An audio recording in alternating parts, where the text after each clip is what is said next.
ಸರ್ಕಾರದ ವಿರುದ್ಧ ವಾಗ್ದಾಳಿಯನ್ನು ನಡೆಸಿದ್ದಾರೆ ಸಿದ್ದು. ಕಪ್ಪು ಹಣ ತರಲಿಲ್ಲ, ವರ್ಷಕ್ಕೆ 2 ಕೋಟಿ ಉದ್ಯೋಗವನ್ನ ಸೃಷ್ಟಿಸಲಿಲ್ಲ. ಪೆಟ್ರೋಲ್ ಡೀಸೆಲ್ ಹಿಡಿದು ಯಾವುದೇ ವಸ್ತು ಬೆಲೆ ಕೂಡ ಇಳಿಸಲಿಲ್ಲ. ಕೇಂದ್ರ ಸರ್ಕಾರದ ವಿರುದ್ಧ ಸಿದ್ದರಾಮಯ್ಯನವರು ವಾಗ್ದಾಳಿಯನ್ನು ನಡೆಸಿದ್ದಾರೆ.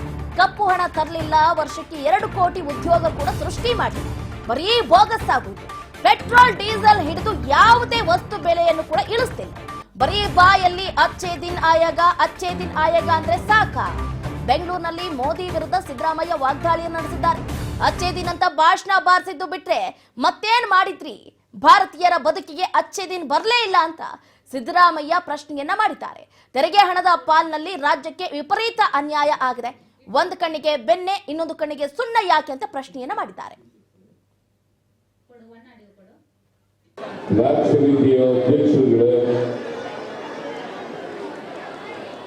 ಇಲ್ಲಿ ನಡೆದಿರ್ತಕ್ಕಂಥ ಆತ್ಮೀಯ ತಾಯಂದಿರ, ಅಣ್ಣ ತಮ್ಮಂದಿರ, ಯುವಕ ಮಿತ್ರರ, ಮಾಧ್ಯಮದ ಎಲ್ಲ ಗೆಳೆಯರು, ನಿಮ್ಮೆಲ್ಲರಿಗೂ ನಮಸ್ಕಾರಗಳು.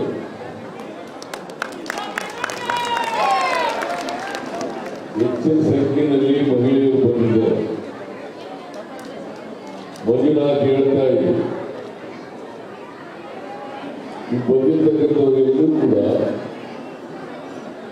ಸ್ವಯಂ ಪ್ರೇರಿತರಾಗಿ ಬಂದಿದ್ದಾರೆ.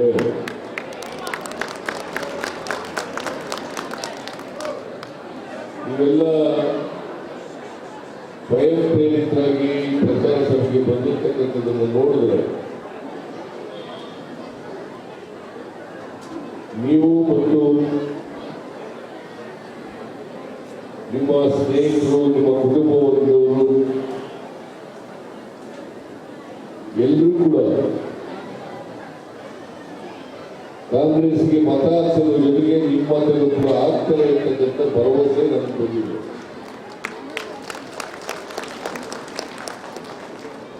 ಬ್ಲಾಕ್ ಸಮಿತಿಯ ಅಧ್ಯಕ್ಷರುಗಳೇ,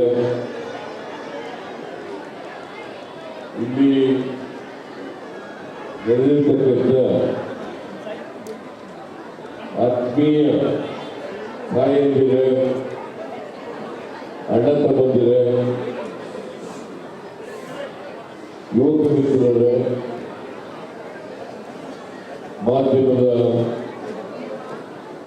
ಗಮನಿಸ್ತಾ ಇದ್ದೀರಾ, ಸಿಎಂ ಸಿದ್ದರಾಮಯ್ಯನವರು ಮೋದಿ ವಿರುದ್ಧ ಹೇಗೆ ವಾಗ್ದಾಳಿಯನ್ನ ನಡೆಸ್ತಾ ಇದ್ದಾರೆ ಅಂತ. ಅಚ್ಚೇ ದಿನ ಆಗಯ ಅಂತ ಹೇಳ್ತಿದ್ದಾರೆ ಹೊರತು ಒಳ್ಳೆ ದಿನ ಬಂದಿದ್ದಂತೂ ನಾವಂತೂ ನಮ್ಮ ಕಣ್ಣಾರೆ ನೋಡ್ಲಿಲ್ಲ ಅಂತ ಟೀಕೆಯನ್ನ ಮಾಡಿದ್ದಾರೆ. ಚುನಾವಣೆ ಸಂದರ್ಭದಲ್ಲಿ ಕಾಂಗ್ರೆಸ್ನ ಆಪರೇಷನ್ ಹಸ್ತ ಜೋರಾಗ್ತಾ ಇರುವಂತದ್ದು. ಬೆಂಗಳೂರಿನಲ್ಲಿ ಕಾಂಗ್ರೆಸ್ನಿಂದ ಆಪರೇಷನ್ ಹಸ್ತ ಶುರುವಾಗಿದೆ. ಬಿಜೆಪಿ ನಾಯಕರಿಗೆ ಗಾಳವನ್ನ ಹಾಕ್ತಾ ಇದ್ದಾರೆ ಡಿಸಿಎಂ.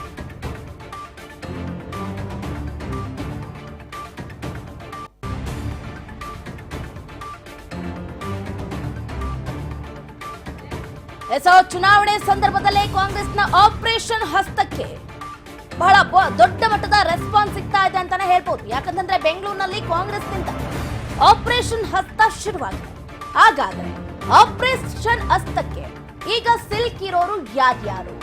ಬಿಜೆಪಿ ನಾಯಕರಿಗೆ ಗಾಳವನ್ನ ಹಾಕ್ತಾ ಇದ್ದಾರೆ ಡಿಸಿಎಂ. ಒಬ್ಬೊಬ್ಬರನ್ನೇ ಕಾಂಗ್ರೆಸ್ಗೆ ಸೆಳಿತಾ ಇದ್ದಾರೆ ಡಿಕೆಶಿ. ಬಿಜೆಪಿ ಎಂಎಲ್ಸಿ ಕೆಪಿ ನಂಚುಂಡಿ ನಿವಾಸಕ್ಕೆ ಡಿಸಿಎಂ ಭೇಟಿಯನ್ನ ಕೊಟ್ಟಿದ್ದಾರೆ. ಗಮನಿಸ್ತಾ ಇದ್ರ ದೃಶ್ಯಗಳನ್ನ. ಬೆಳ್ಳಂಬೆಳಗ್ಗೆನೆ ಬಿಜೆಪಿ ಎಂಎಲ್ಸಿ ಮನೆಗೆ ಡಿಕೆಶಿ ಭೇಟಿಯನ್ನ ನೀಡಿರುವುದು ಬಹಳ ಕುತೂಹಲವನ್ನ ಅತಿಥಿ ಸತ್ಕಾರವನ್ನ ಮಾಡಿದ್ದಾರೆ. ಪೇಟ ತೊಡಿಸಿ, ಶಾಲು ಹೊದಿಸಿ, ಹೂವಿನ ಹಾರವನ್ನ ಹಾಕೋದ್ರ ಮುಖಾಂತರ ಡಿಸಿಎಂಗೆ ಭರ್ಜರಿ ಅತಿಥಿ ಸತ್ಕಾರವನ್ನ ಕೊಟ್ಟಿದ್ದಾರೆ. ರಾಜ್ಯ ರಾಜಕಾರಣದಲ್ಲಿ ಇದು ನಿಜಕ್ಕೂ ಕೂಡ ಸಂಚಲನವನ್ನ ಕ್ರಿಯೇಟ್ ಮಾಡ್ತಾ ಇದೆ ಅಂತಾನೆ ಹೇಳ್ಬೋದು. ಈ ಸಂದರ್ಭದಲ್ಲಿ ಎಂಎಲ್ಸಿ ಮನೆಗೆ ಡಿಸಿಎಂ ಯಾಕೆ ಭೇಟಿಯನ್ನ ಕೊಟ್ರು, ಅದು ಕೂಡ ಬಿಜೆಪಿ ನಾಯಕನ ಮನೆಗೆ ಯಾಕೆ ಸಡನ್ ಆಗಿ ಎಂಟ್ರಿಯನ್ನ ಕೊಟ್ರು ಅನ್ನೋದೇ ಈಗ ಕುತೂಹಲ. ಚುನಾವಣಾ ಸಂದರ್ಭದಲ್ಲೇ ನಂಜುಂಡಿ ಬಿಜೆಪಿ ತೊರೆದು ಕಾಂಗ್ರೆಸ್ಗೆ ಸೇರ್ಪಡೆ ಆಗ್ತಾರಾ? ಹಾಗಾದ್ರೆ ಕ್ವಶನ್ ಮಾರ್ಕ್. ಈಗಾಗಲೇ ಕಾಂಗ್ರೆಸ್ ಸೇರ್ಪಡೆ ಆಗಿದ್ದಾರೆ ತೇಜಸ್ವಿನಿ ಗೌಡ. ಇದೀಗ ಬಿಜೆಪಿ ವಿಧಾನ ಪರಿಷತ್ ಸದಸ್ಯ ಕೆಪಿ ನಂಚುಂಡಿ ಅವರ ಸರದಿ ಏನಾದರೂ ಇದೆಯಾ? ಜಾತಿವಾರು ನಾಯಕರನ್ನ ಸೆಳೆಯೋದಕ್ಕೆ ಕಾಂಗ್ರೆಸ್ ಯತ್ನವನ್ನ ಪಡ್ತಾ ಇರೋದ್ರಲ್ಲಿ ಯಾವುದೇ ರೀತಿಯಾದಂತಹ ಡೌಟ್ ಇಲ್ಲ.